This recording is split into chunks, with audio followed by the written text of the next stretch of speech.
already talked about him on the desk, but he is just immaculate in the team fights. This guy rarely missteps at all. Is that a first Malphite ban coming out? Like, just first ban, it's just a Malphite?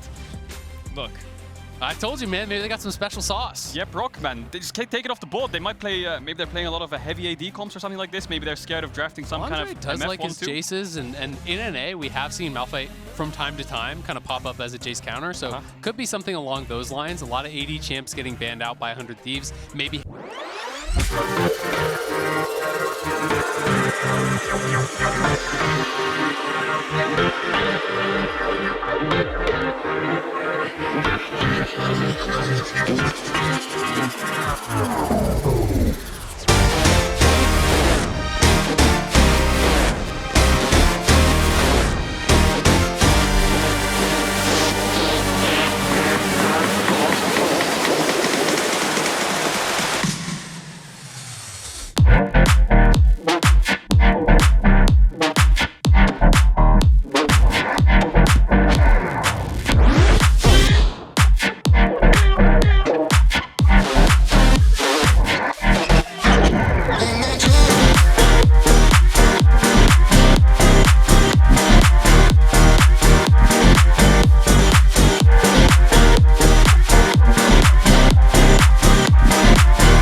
A relatively strong laner. I do think if you are going to be putting J4 up to the top side and you're playing it blind, something like the Graves can punish that pretty heavily. This would be very difficult unless Closer wants to play a strong early ganking jungler and you can draft some sort of a 2v2 that you'd be willing to take that, but it's hard to think of a 2v2 that you'd be comfortable playing into Graves Lee Sin. Yeah, the thing is with Jarvan is the two matchups he's good into are Kennen and Jace because they're mobile, you have good gank setup, and yes, you'll lose lane and get pushed in because of the range advantage, but against Graves, he has too much mobility. We saw Kana had 3 dashes, well, 2 of them went backwards, but still, there was a lot of dashes in the kit, so you can escape the ultimate pretty easily, but MF coming in to round out the comp of 100 Thieves. Similarly, naturally stacking armor with the True Grit passive on the E. Just a very difficult champion to lock down, especially once he has a little bit of sustain under his belt. But as we've seen, top side might not matter as much if this bot side can get rolling. Already highlighted FBI and Huki. Now Huki, I know he can play anything. Always prefer to see him on these big playmakers, but we've seen that if he can get unlocked early, if they can somehow take down the Titans of Viper and Mako, that both these champions can be incredibly powerful. And I'd be curious to see if they want to really index towards the lane, go something like double Comet, double Scorch. You can do these sort of styles as MF Yuumi and play really heavily towards the lane, try to poke out your opponents, try to set up these sort of dives. I think the TF ban really smart because 100 Thieves loves to do these set plays towards bot side. Banning out Draven, you've mentioned it a couple times as one of these strong picks into that Yuumi. Yeah, and I wonder what Avadaga will opt into for mid. I mean, Sylas is up and Lissandra are up as the two kind of answers left to the Blanc with TF and Rise down. So if EDG target one, I guess he'll have one available, Lissandra taken off. Is he going to opt into something like the Sylas? Certainly the debate, taking their time now. What do they want to save this final pick for? Always tempted to talk about hovers, but we'll wait to see until it's locked in. Have, of course, the luxury of last pick if they want to save up for any counters, but more likely than not, will save that to hide to the jungle top flex. I feel like you need something that can kind of contest mid-wave in this composition for 100 Thieves, because if you have the MF Yuumi, like you said, playing hard for lane, you need mid-push to facilitate that in a sense, right? If you were to pick Cassin in this draft and get pushed in, I feel like the MF Yuumi would just get collapsed on a lot, but that's going to be an Aatrox pickup, again a flex. Don't quite know where that's going. I think it's going to be someday almost guaranteed. Based on the 100 Thieves playstyle, I do think we're going to get a mage last pick here for Avadaga. I think it's going to be J4 jungle for Closer, and you're going to see Aatrox top. You know, it could be a flex potentially towards mid, but Someday is much less of an AP player, and they do need some sort of AP in this comp. So I think we can expect last pick here for Avadaga. Yeah, I think you're completely right. And now EDG just rounding up their bot lane. A lot of AD bans taken off the board. You know, Lucian, Draven, Aphelios, Thresh taken away as well. But that's going to be a Kai'Sa Nautilus locked in. Now, it does have kill pressure in the 2v2 if the MF Yuumi missteps, and you can kind of gap close that. But obviously, if you stay at range, MF Yuumi should be able to poke you out. But they have really strong early mid-jungle gank setup and really good kind of bot pressure for 3v3 specifically. And this is something we were talking about earlier. You have to be really on point with your all-ins in these kind of lanes, because if you're going up against a sustain lane like the Yuumi and you misstep in these trades, the sustain will pull them ahead in the lane. They can poke you down, chip you out. The Zoe here is the answer into Scout, and I do think that is going to be dangerous. Scout is monstrous on this LeBlanc, paired up with JJ's Lee Sin. They can attack Avadaga here for sure. Yeah, and if you're looking at both comps holistically again, EDG's comp really good mid-jungle 2v2, should win out against 100 Thieves, really good gank setup again, and bot lane as well has good kill pressure. I think early game is the aim of the game for EDG, ironically, and 100 Thieves, I worry for their comp. They have really good team fight, they have good poke, and you know, if Aatrox gets a reset with Yuumi, of course he's going to be a monster through the healing, but the value of Jarvan drops off the later this game goes on, so I think he needs to do something early. And I'm always terrified when I look towards a very imbalanced top lane matchup, and my jungle is also a losing jungle matchup, right? You know, it's very difficult, I think, for the Aatrox to be able to actually lane comfortably 1v1 against this Graves. If JJ gets ahead in the jungle, if Scout is ahead in the mid lane, they are going to be invading the top side. They're going to be denying closers options to turn around that top side, and then all of a sudden, three-fifths of your map is already done. Incredibly high stakes, it feels like, in the early games. May have drafted themselves into a difficult position. Can they perform well enough to get themselves out of it? A big question on our mind. Edward Gaming versus 100 Thieves. 100 Thieves, the first NA representative to take to the stage here in the main group stage. Cloud9, of course, playing later in the day alongside Team Liquid. But have to see how they do. Of course, this matchup will define a lot of the expectations moving forward into groups. 100 Thieves take down EDG here, shakes up the entire group in an instant. Oh yeah, definitely double comment. Look at mid lane, double ignite, double electrocute, right? So there's going to be a lot of early game action going on here. So if you look at 100 Thieves comp, just to finish it off here, if the game is even at 20 minutes, you're probably in a good state. Aatrox, Yuumi on 2 items will be able to take over team fights, of course, right? EDG have a lot of single target damage and not as much engage, but they have really good commit. Whereas, 100 Thieves with the team fight, I think Closer has 2 choices right now. Cover lanes, which are probably going to get pushed in, or look for some kind of early gank level 3, because bot lane's really your only pushing lane. It's really interesting because you kind of have these 2 options, right? You can try to like bail out Someday in what is going to be a very difficult matchup, or you can hope that FBI and Huhi with double Comet, with likely double Scorch, triple combat sums, can get an edge against Viper and Mako, and then you go down there and you try to slam it home, and you try to play through bot lane and hope that Someday can hold on the top side. And we know 100 Thieves are a mid to bot team, so that's probably what they're going to do here. We're going to see Closer start up towards the top side. And JJ will start top side as well, so he wants to match bot side. The 3v3 is in favor of EDGs. At level 4, I think it is in favor of them because of the amount of kind of follow-up and CC that they have together and single target damage. 100 Thieves, just making sure they get the push closer. Again, similar to the T1 game, needs to find JJ. I do agree. I think the only thing that can throw a wrench in the gears is if the 100 Thieves bot lane can already have Viper and Mako poked low with the double Comet, with double Scorch, get them low prior to the 3v3. Because if they're starting at full health, you do not win that. And they are behind them. They're looking for an early start here. They've got 3 combat summons. Viper already cleansing out. FBI now flashing out to safety. Huhi blocking what he can.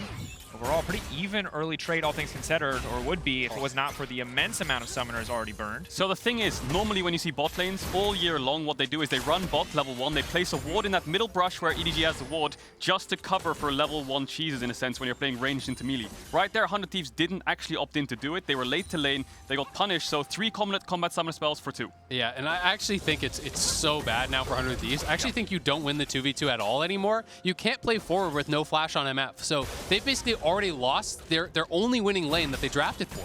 And the big difference here between what we saw in Game 1 and this exact same lane match, because FBI is forced to back away, is that EDG's bot lane did not have to leash. They were already in lane, they were already ready, they forced to fight early, and things already off to a much better start than it was for FPX with the exact same lane in Game 1. Yeah, I thought that was going to be a level 3 gank from Closer, because it's a very common pathing right now in pro play. It's Red, Raptors, Gromp. This is the fastest level 3 you can get in the game, and that's what Closer did, whereas JJ just full clearing down to bot. So Closer, after Wolves, will have a or after Blue, after Wolves, he has to decide when to come towards bot lane, and can he contest? Look at top and mid being pushed in by EDG, and they also have bot prio, which is very surprising.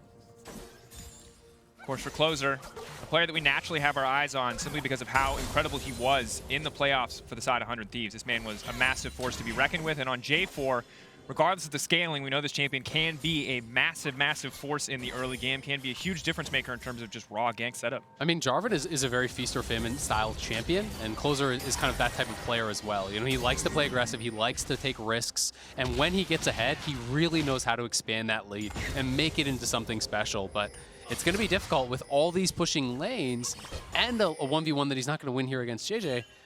Your options become very limited. Yeah, look what Closer just did. He walked to bot side river, placed a ward on that kind of entrance there and to the left of blue buff, and now he's running towards the top side to clear his Krugs. JJ is going to get a double crab because, yeah, again, EDG, 3 pushing lanes, so powerful. JJ is actually going to be the one who has to find Closer, I think, with these pushing lanes, but EDG, like we talked about in draft, have a lot of mobility on the top side of the map. Lee Sin, LeBlanc, and Graves is so hard for Jarvan to kind of lock down. Absolutely is. Bot wave at least going to get a push for a little bit here as FBI is going to be forced to back away. No mana means that staying in this lane would certainly be very difficult.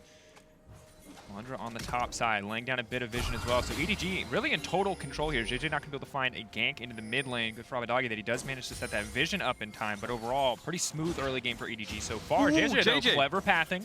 Abbedagge doesn't know he's here. He ward jumped over the ward because he knew where the ward was. He went straight into the bush, so this could be a kill for EDG. Oh, Scout! Ward. Chains goes wide. Flash away from the kick. Abbedagge just going to walk away from that one, but does have to use both of his summoners. Yeah, it does use both of his summoners there, but the flash is off of Scout as well. So pretty well handled there by Abbedagge, and Scout just going wide on the chains. That would have been critical.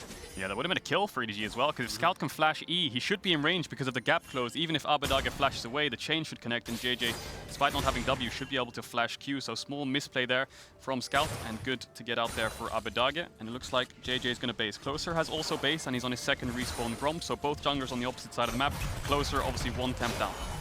Someday laying a good bit of poke down, punishing Flandra for trying to step forward and get some autos in on this tower, but in general, Graves able to sustain the push pretty easily so far. Yeah. Maybe things get a bit better around level 6 or 1 item, but for now, Flandra making use of those. Graves is generally powerful kit. There's always the chance of turning something around on the top side. You know, Aatrox, if you hit enough Qs, there's always something going on. But, you know, generally speaking, it's pretty easy for Graves to just permanently push you in, and you are pretty reliant on your jungler getting out there to try to bail you out. Unless Flandre really missteps and starts taking tower shots and these types of things, it's going to be difficult, I think, for Someday to actually get on him and threaten any sort of a kill. Yeah, and like we talked about from the draft, EDG kind of needs to look for something in the early stage of the game. First 15 to 20 minutes, they need to find some kind of play. For now, not much has happened just yet. 100 Thieves' summoners have come back up, so have EDG, so they've weathered the storm in bot, and both top laners have TP'd back to lane, so EDG getting Abbedagge's flash is big. Maybe if they can get Mako out of lane, they can start to punish that. And I think, you know, both teams now are going to try to focus where their strengths are. You know, for the first time in the game, really, 100 Thieves can play a bit more aggressive on that bottom side because FBI has his flash, so EDG can't just find a free all-in. They can try to push a bit more aggressively, try to poke out their opponents, see if they can set something else up. We can see Closers hanging around on that bot side, and they have vision of Flandre, who popped that vision plant up on the top side, so they know where he is.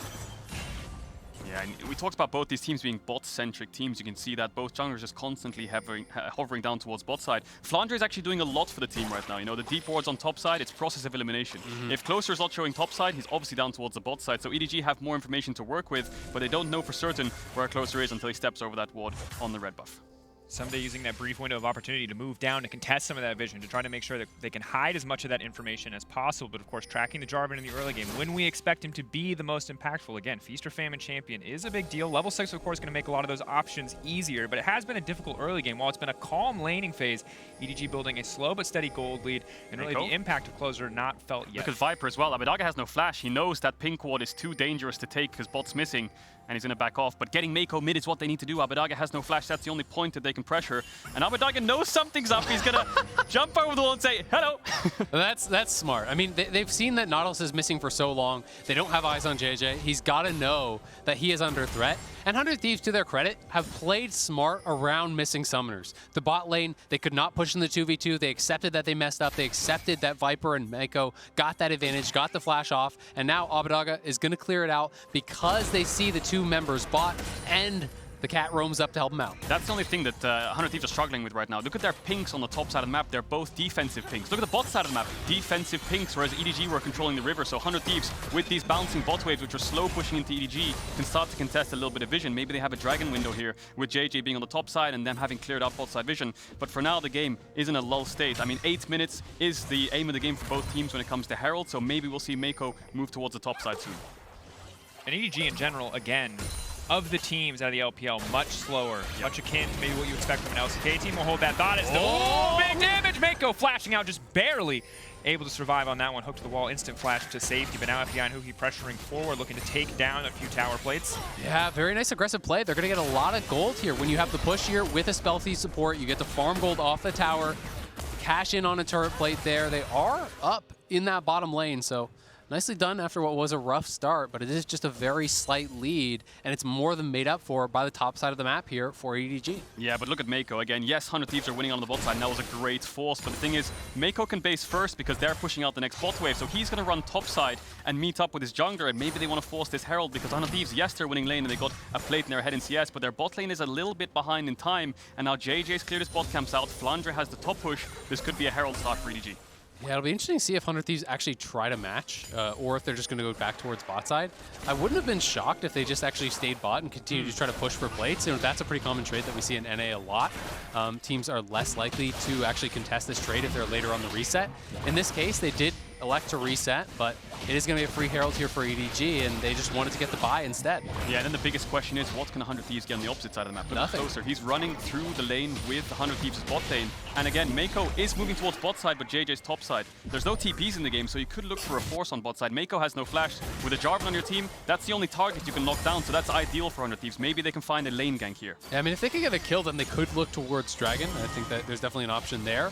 But Sumday's going to be up in trouble on this top side. You know, he does not have his jungler on this side of the map. Scout is missing. They're going to move up here. This is going to be first tower for EDG, pretty much guaranteed. Nothing for Someday to do except just back off and accept it. Bot dive, maybe. Closer is hovering around. I don't think they've spotted him out just yet, so he's looking for it. Level 7 now coming in for Viper. Alongside the cleanse and the flash up and available. It will be difficult to lock him down. Mako very vulnerable, especially if he's not able to proc the aftershock. That said, top lane tower going to fall. 700 gold lead.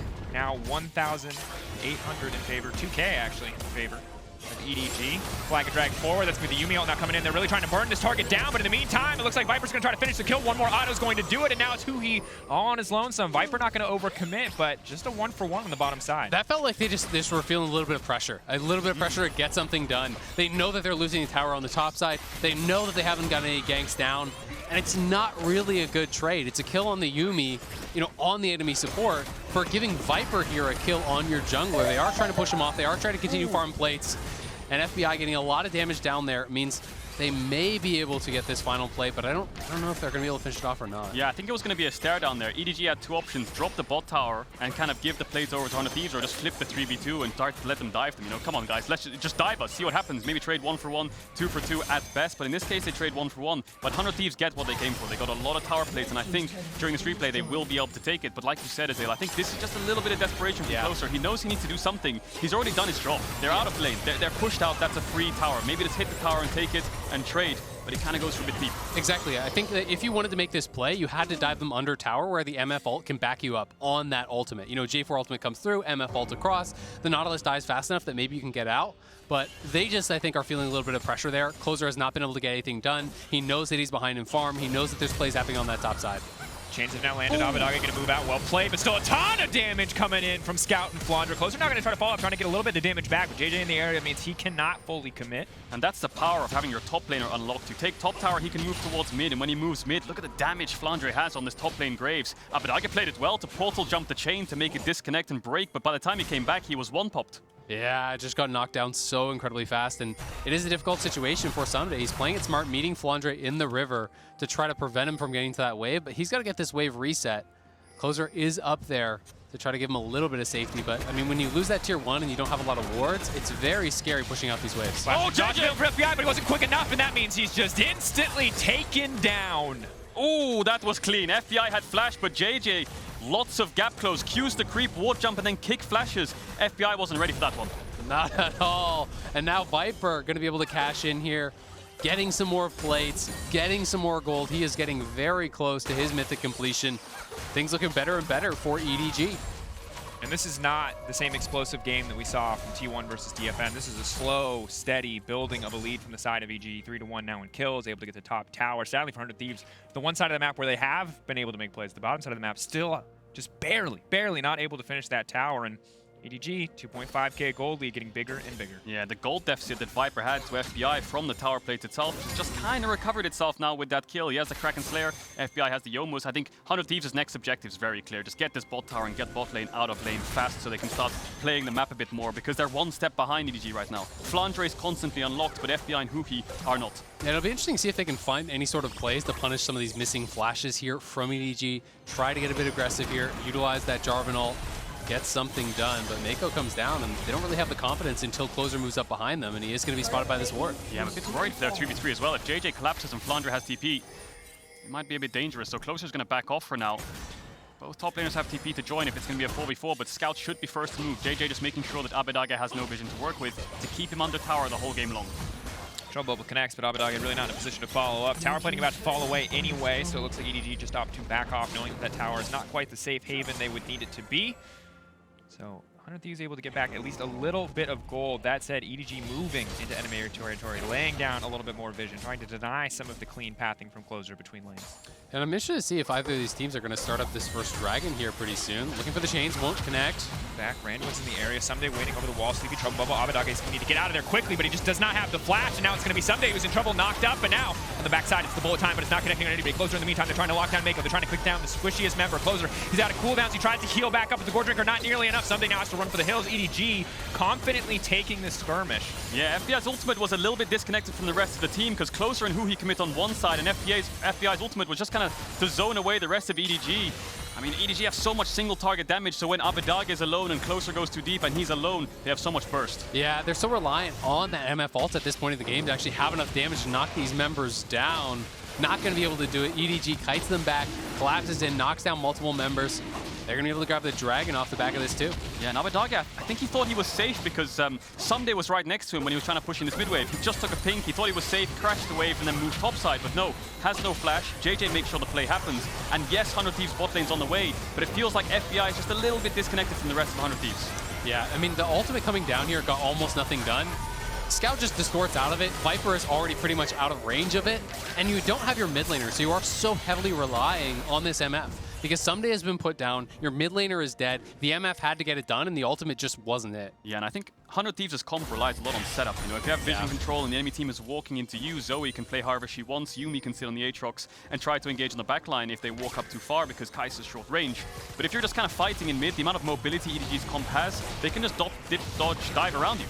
And the thing is, if Closer burns his combo and somebody isn't dead, FBI needs to be there to follow up. Abedaga needs to be there to follow up. After that, that's all he's got in the tank. Someday needs time. He needs to not only land the perfect Qs, but he needs to land a few of them if he really wants to shred through these squishy members, because it's just unlikely that he's going to have access to highly mobile members like Scout, like Viper, without some kind of crazy flank or perfect setup. Absolutely. I mean, he's put in a losing matchup. He is going to be down on gold as a result. He's not strong enough to really get it done on his own. So they do need that setup, as you're talking about. You know, allow Zoe to poke members out before you go for the hard engage. Be able to get that good MF ultimate where you have someone locked into that J4 ult. You have to feel for Abedaga. He's 0-2-0 right now on the Zoe, but he's really not had that much to work with. JJ's been hovering around mid constantly. Flandre came to his lane, and Mako's been constantly roaming up there. And 100 Thieves' draft doesn't really allow them to match too much.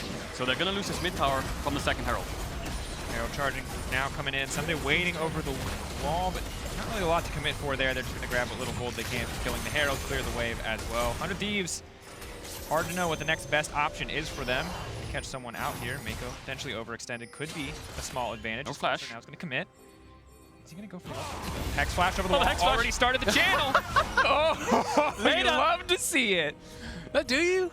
Do you? As someone who always gets hit before I start that channel, yeah, I like to see it work. Yeah, that was slick from Mako. It's going to be able to scoot out of there, no problem. Yeah, Closer loses the ultimate as well, so now 100 Thieves lost a lot of engage tools, so they're going to back off, and EDG's next objective is going to be that bot tier 1 or play towards topside to help Scout get this top tier 2. Yeah, and when Scout gets out into the side lanes, into the jungle, denying vision, he is terrifying on this LeBlanc. He is such a good playmaker, so adept at finding picks, at taxing resources, denying enemy vision. And you can see he's playing with that sweeper, wants to be able to create these pockets of darkness that 100 Thieves are just terrible.